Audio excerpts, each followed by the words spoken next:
Aquí lo que vemos en este comunicado que presentamos todas las tardes a las 7 de la noche es primero la situación mundial. Ya no ponemos el mapa, es poco informativo porque todos los países tienen transmisión activa, pero lo que vemos en esta gráfica de barras es la distribución de casos. La altura de estas barras de colores representa la cantidad de casos registrados en el mundo.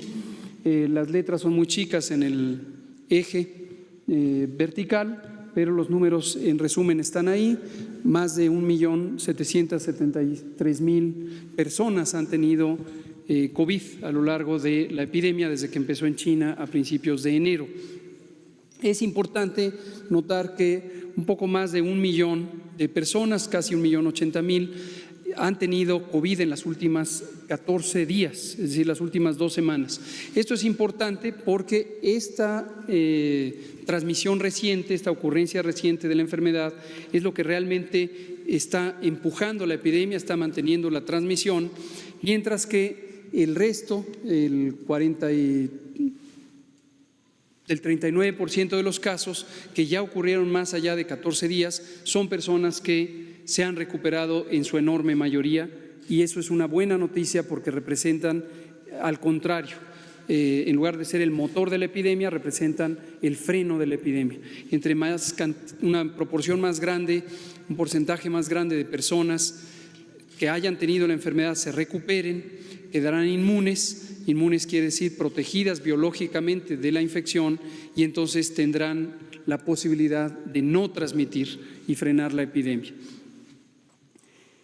Desafortunadamente, lo que vemos también son algunos signos no alentadores a nivel mundial, como el incremento, el aumento de la tasa de letalidad. La tasa o proporción de letalidad de caso es el porcentaje de personas que teniendo COVID desafortunadamente pierden la vida por la enfermedad.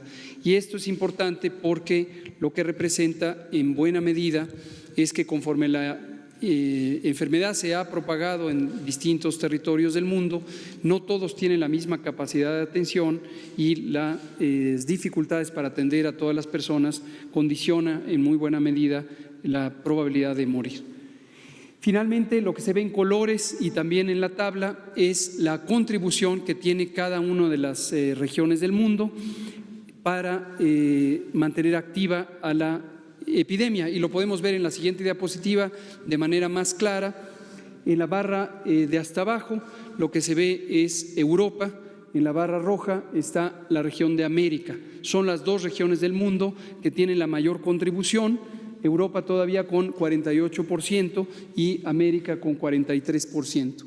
En su momento, en la medida en que se empiece a retardar la transmisión y a frenar la epidemia en la región europea, será la región americana la que tenga la mayor contribución a la epidemia. La siguiente.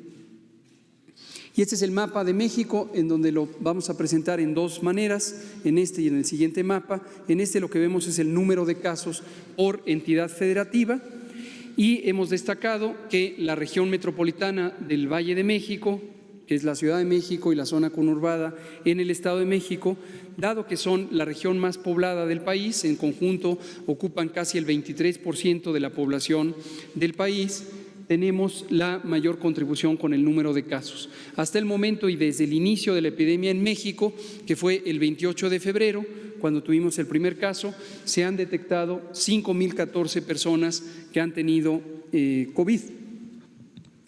37.000, un poco más de 37.000 han sido estudiadas en su momento como casos sospechosos y han sido descartadas. De ellas, 23.000 personas que no presentaron infección confirmada por COVID. Y lo que vemos también es que el mapa ya se empieza a pintar de otros colores, además del verde y el verde oscuro. Ahora está en amarillo algunas entidades federativas, en su momento van a pasar al color rojo. Lo que quieren decir estos colores es la cantidad de casos que se han detectado en esas entidades a lo largo del tiempo. Destaco aquí que, aunque algunos estados están pintados en su conjunto, como el Estado de México o Nuevo León, no quiere decir que en todo el estado existe la misma intensidad de propagación. Claramente está mayormente concentrada en las zonas urbanas, que son las zonas metropolitanas de estos estados. En la siguiente, bueno, lamentablemente, 332 personas han perdido ya la vida relacionado con la enfermedad y sus complicaciones. La siguiente. Este otro mapa, lo que se ve es la intensidad medida por la proporción de personas con respecto a la población que han tenido la enfermedad. Esta medida se llama incidencia y es la medida donde podemos comparar entre estados que tienen poblaciones diferentes. Aquí sí vemos que el estado de Chihuahua, desde luego la zona metropolitana del Valle de México y específicamente la Ciudad de México, así como Quintana Roo y Baja California Sur, son estados que, a pesar de tener diferentes poblaciones, tienen una intensidad de transmisión comparable. Este mapa lo estaremos presentando periódicamente. La siguiente. Aquí se ve la misma información, solamente que en una gráfica de barras. Para ilustrar lo mismo, véase Baja California Sur, como a pesar de que tiene una población pequeña y dispersa, si lo comparamos su número de casos con respecto a esa población, es el estado que tiene la mayor intensidad de la enfermedad. La siguiente. Aquí la Ciudad de México, por el número de casos, es la que destaca, seguida del Estado de México, y en el código de colores es lo mismo que en el mapa originalmente presentado. La siguiente. La distribución de edad es una característica que también hemos destacado a lo largo de estas semanas. Tenemos en México dos fenómenos, uno que nos ayuda y uno que no nos ayuda. El fenómeno que nos ayuda es la juventud. En México el promedio, o más exactamente la mediana, es decir, la mitad de la población tiene 37 años o menos. Si lo comparamos con los países de Europa Occidental o Estados Unidos, tenemos una diferencia de cerca de 12 o 10 años respectivamente en la distribución de edades. Por supuesto, dado que esta enfermedad afecta mayormente en su forma grave a personas adultas mayores, si tenemos menos personas adultas mayores, nos ayuda. Lo que desafortunadamente no nos ayuda, y lo podemos ver en la siguiente diapositiva, es la importancia de las enfermedades crónicas que contribuyen a la enfermedad grave por COVID. Diabetes, hipertensión, obesidad, son tres enfermedades, tres condiciones de salud en las que México destaca con respecto al resto de los países del mundo por ser uno de los países más afectados. 3/4 partes de la población en México tienen sobrepeso o bien tienen obesidad. Hasta 14% de las personas mayores de 20 años tienen diabetes y hasta 35% de las personas mayores de 20 años padecen hipertensión arterial. ¿Cuál es la consecuencia de esto? Que vamos a tener una epidemia en donde las personas adultas jóvenes, que se veían en la diapositiva anterior, también, pero no la regrese, también tienen afección grave y eventualmente casos fatales. Aquí se ve la distribución en edades intermedias, de 20 hasta 59 años. Tenemos en las barras amarillas personas con enfermedad suficientemente grave para requerir hospitalización, no todos en la terapia intensiva, no todos son enfermos críticos, pero sí han requerido hospitalización. En las barras verdes lo que se ve es personas que han tenido enfermedad leve, que se ha manejado en forma ambulatoria en sus domicilios. La siguiente. Aquí se ve la distribución del conjunto de los 5.014 casos confirmados. Solamente estamos presentando aquí los casos confirmados que han tenido distintas condiciones clínicas, desde el manejo ambulatorio en sus casas hasta hospitalización y hospitalización en la terapia intensiva, y los que han requerido intubación para apoyo mecánico ventilatorio. La siguiente. Aquí sí presentamos los sospechosos. Esto en días recientes parece que confundió a algunas personas que no tenían claro la diferencia entre casos sospechosos y casos confirmados. La diferencia es básicamente relevante para el manejo de la información, pero también para las acciones de salud pública. Recordemos que la intervención de contención que establecimos desde el inicio de la epidemia, antes incluso que el primer caso, consiste en detectar a los casos sospechosos y al tiempo que se les toma una muestra para diagnóstico por laboratorio, se les pone en resguardo domiciliario y se estudia a sus contactos para que estos también estén en resguardo domiciliario. En un momento dado, y también lo fuimos comentando, cuando ya son un conjunto bastante amplio de casos, esta medida de contención se vuelve poco útil, poco práctica, y es conveniente instaurar las medidas masivas. En México aprovechamos la oportunidad de haber contemplado la epidemia desde antes de que empezara en México y pudimos anticipar 15 días, todavía en la fase 1, las intervenciones masivas de mitigación que corresponden típicamente a la fase 2. Esto lo que nos ha permitido es que masivamente disminuyan los contagios y eso va a contribuir importantemente al control de la epidemia. Ahí se ven en sus distintos tipos de presentación clínica los casos ambulatorios o leves, los casos estables, graves y críticos, tanto los sospechosos como los confirmados. La siguiente. Las enfermedades, ya hemos destacado, hipertensión, diabetes, obesidad, el propio tabaquismo, que en sí mismo es una enfermedad, además es un condicionante de prácticamente una centena de daños a la salud. El tabaco siempre es malo, los productos del tabaco, tanto los que se consumen por combustión, por quemado, como los que se vaporizan, son elementos nocivos para la salud. Esto lo sabemos perfectamente y se sabe desde hace muchas décadas. La siguiente.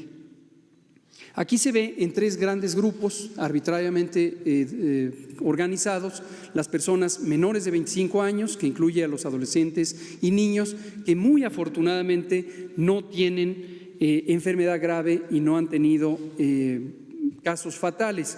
Recordarán que al inicio de la epidemia habíamos comentado que los niños los íbamos a considerar, sobre todo los menores de 5 años, como un grupo de riesgo, igual que los consideramos para la influenza.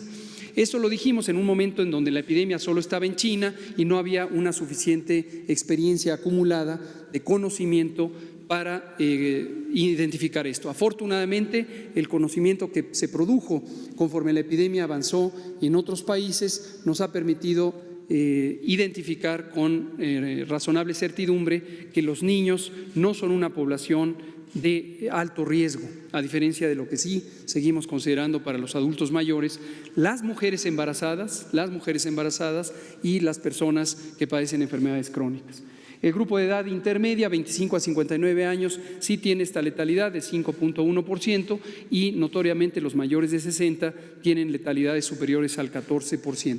La siguiente.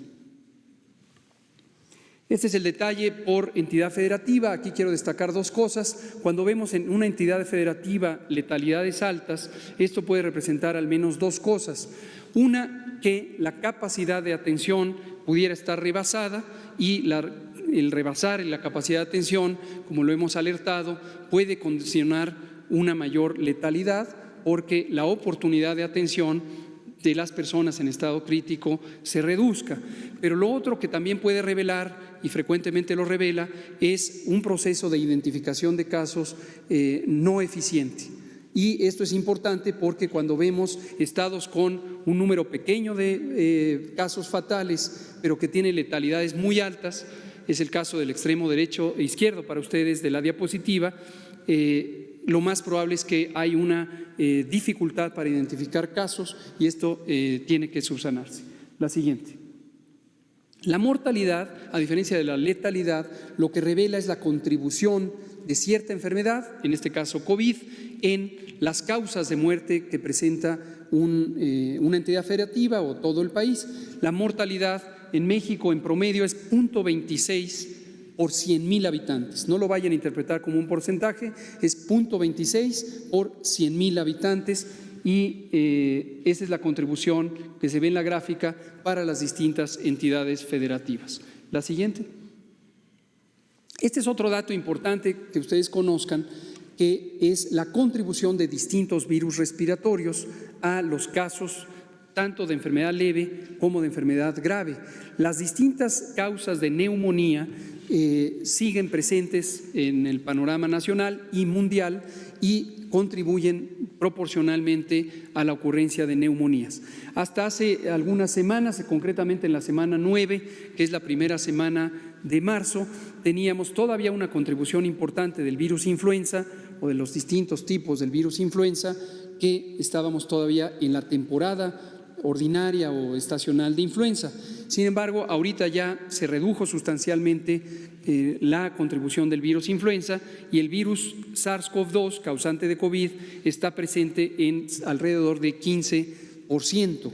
¿Qué esperamos que va a ocurrir? Que conforme pasen las semanas de propagación de la infección, COVID va a ser la enfermedad predominante, es decir, cuando se demuestra que existe el virus SARS-CoV-2 en personas que tienen las características clínicas de la enfermedad. La siguiente. Esta información es también importante y no debemos despreciarla porque nos da una buena noticia. Aquí lo que vemos es las personas que se han recuperado y tenemos cerca de 40% de personas que se han recuperado porque afortunadamente 8 de cada 10 personas con COVID tienen una enfermedad que se limita espontáneamente, se cura, porque el sistema inmune, el sistema de defensas del organismo, elimina al virus del cuerpo en un periodo hasta de 14 días y deja a la persona sin secuelas, sin daños. En las personas que tienen enfermedad grave, desde luego, como existe un daño pulmonar muy importante, pueden tardar meses en recuperarse, pero quien tuvo enfermedad leve se recupera íntegramente y esto contribuye a que se vaya retardando y eventualmente controlando la epidemia. Hemos dicho también, les recuerdo, que la enorme mayoría de personas infectadas por el virus SARS-CoV-2 van a tener solo infección y no enfermedad. Esto es muy importante. Hay muchas condiciones de salud causadas por agentes infecciosos en los que existe infección sin causar en modo alguno enfermedad. Y este es el caso del virus el virus SARS-CoV-2 causante de COVID, en donde vamos a tener personas que se infecten sin darse cuenta, porque ni siquiera tengan síntoma alguno o tengan síntomas mínimos. Y esta va a ser la enorme mayoría de personas. Y en México y en cualquier país del mundo se anticipa que hasta el 67 o 70% de las personas eventualmente vamos a tener infección. Esperamos que la enorme mayoría sin tener enfermedad alguna. Esto es lo que ocurrirá y contribuirá finalmente a que la epidemia se detenga. No habiendo una vacuna, no habiendo un tratamiento específico, esta será la contribución más importante a que se detenga la epidemia en cualquier parte del mundo. La siguiente. Finalmente tenemos los casos sospechosos que ya los presentamos de rutina, insistimos para ayudar a las personas que se están confundiendo entre casos sospechosos y casos confirmados a que tengan claro que los casos sospechosos siguen el mismo curso en el tiempo que los casos confirmados. Finalmente los casos confirmados son un subconjunto o una proporción de los casos sospechosos y finalmente tenemos la curva epidémica de casos confirmados. La siguiente, en donde tenemos para casos confirmados 5.014 que se han acumulado. Nótese que la curva epidémica sigue creciendo, seguirá creciendo, esto lo hemos alertado desde el inicio, antes de que llegara el primer caso, es la historia natural de la epidemia. Lo que esperamos es que con las medidas de mitigación comunitaria, que son estas de quedarse en casa, mantenerse separados físicamente unos de los otros, por el hecho de que se suspendieron las escuelas, se suspendieron las actividades laborales no críticas y se evitaron las congregaciones públicas superiores a 50 personas, esto va a contribuir a que haya menos contagios. Cuando hemos hablado de esta reducción de los contagios, hablamos del famoso aplanamiento de la curva. Esto quiere decir que esta línea de color café, en lugar de ser muy pronunciada como ocurrió en otros países, empieza a estar más inclinada hacia abajo. Eso quiere decir que cada día va habiendo menor cantidad de casos que se suman. Todavía no tenemos la suficiente tiempo transcurrido desde el inicio de las intervenciones como para tener una estimación robusta, pero seguramente rumbo al final de esta semana ya tendremos varios indicios que nos permitan reconocer si vamos bien en ese sentido y se ha reducido la transmisión o no vamos tan bien y la transmisión sigue de manera muy activa. Termino. En cualquiera de los casos, la fase 3 es inevitable. La epidemia no se va a parar, lo hemos dicho muy claramente, no se va a parar, es imposible detener súbitamente una epidemia con un virus tan transmisible como es el virus SARS-CoV-2. Lo que sí se puede hacer es más lenta la transmisión, y el propósito fundamental es que cuando entremos en la fase 3, que está muy próxima, entonces tengamos una menor cantidad de casos diarios, sobre todo de las personas que requieren tratamiento hospitalizado, y entonces podamos darles atención a todos y todas. En su momento, esta contribución a la reducción de los contagios se apreciará de acuerdo a qué tan intensamente se cumplieron las medidas de mitigación, las medidas de aislamiento, las medidas de sana distancia. En algunos lugares, es el caso de la zona metropolitana del Valle de México, tenemos documentación directa, se monitorea qué tanto se ha reducido y tenemos muy buenas noticias, se ha reducido casi el 70% de la movilidad urbana, tanto en el transporte público como en transporte privado y también las congregaciones públicas. En otras partes del país no tenemos una documentación directa y consideramos que es probable que no se ha hecho la intensidad necesaria para reducir los contagios. La manera de documentarlo, desafortunadamente, será para esos casos a posteriori, es decir, después, cuando estemos en la fase 3 o ya en estas etapas tempranas entre la fase 2 y la fase 3, donde estamos viendo una intensidad importante de la frecuencia de los casos. Quédate en casa. Gobierno de México.